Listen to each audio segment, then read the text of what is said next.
We're now joined by Wole Ojowale, Regional Organized Crime Observatory Coordinator for Central Africa at the Institute for Security Studies. He is based in Dakar, Senegal, where he joins us live from.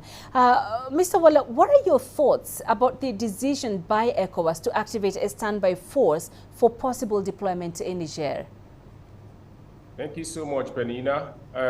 I think the starting point is to underscore the fact that ECOWAS have taken that decision to demonstrate that it is not just a dog that can bark, it can actually bite.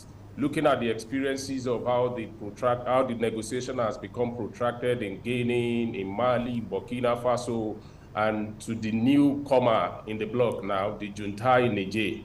ECOWAS want to demonstrate that as much as it can rely on diplomatic solution, it can also use the deployment of force to weed these people into correction. And the decision now lies in the realm of strategic ambiguity because you don't reveal all your strategic plan in the case of war to your enemy. So ECOWAS has taken that position to demonstrate its strength and capability in restoring democracy in Niger. Okay, so what is the likely composition of this ECOWAS standby force, given that not all member states support military intervention in Niger? I think largely we can only say it is only the 4 countries of Guinea, Mali, Burkina Faso, and Niger that are on the other side now. The other countries are on the side of democracy. And the composition of the standby force is going to be according to the ratio in terms of the military capability of each of the countries, in terms of military infrastructure and personnel. Of course, Nigeria is going to take the lead in that regard, and then other big countries like Senegal, like Ivory Coast, like Ghana are going to make strategic contribution to the military planning and execution if we have to go in that direction. Now, the last time ECOWAS successfully intervened in a member state and enabled the removal of a leader was in Gambia. What similarities or differences do you see in the dynamics around the coup in Niger? Well, I think there are no really similarities, but there are differences. In the case of Gambia, we had a president who contested the election and lost the election and didn't want to vacate power. And ECOWAS need to move into the deployment of force. But in that case, the difference here is that Gambia is probably, Niger is probably maybe 10 times of Gambia. And that shows that there's going to be an uphill task for military operation in the country.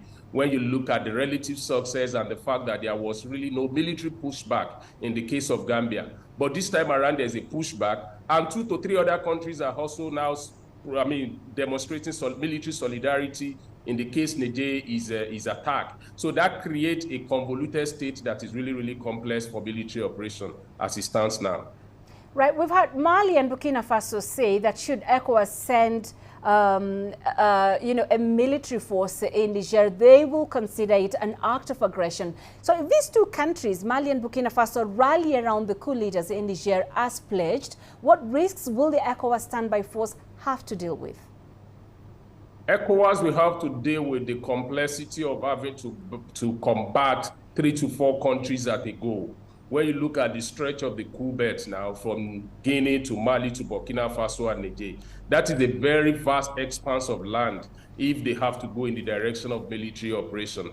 And the other thing is that we are not also too sure whether the countries are just making mere military rhetorics or they can really back it up for obvious reasons. One, these are the same countries that have not been able to combat terrorism and insurgency successfully in those countries. So are they going to be withdraw their military from such counter-terrorism operation to now face a full-scale war? If it is in that direction, then ECOWAS is going to have a very hard experience to deal with in this case of Niger, possible deployment of force. And the other thing is that the whole environment can become a convoluted state, in the sense that even if ECOWAS successfully push back the junta out of Niamey, they might become a new rebel that is going to create a new layer of insurgency that is going to cause serious complication for security operation and instability in the entire Sahel. Wow. So just throwing in one more question there, Wole. So given the dynamics you've described, what then looks like the best likely scenario of dealing with what's happening in Niger? The best scenario now is to follow the path of negotiation, diplomatic solution, because you need to consider the potential humanitarian consequence of a full-scale war. Although some people are of the opinion that probably ECOWAS just want to do strategic invasion of Niger. That is not clear now, like I said earlier, that it lies in the realm of strategic ambiguity. But for the potential humanitarian consequence, ECOWAS should rather continue to explore the path of diplomatic solution and negotiation. All right, we appreciate those insights. Thank you. Wole Ojawale live for us in Dakar, Senegal.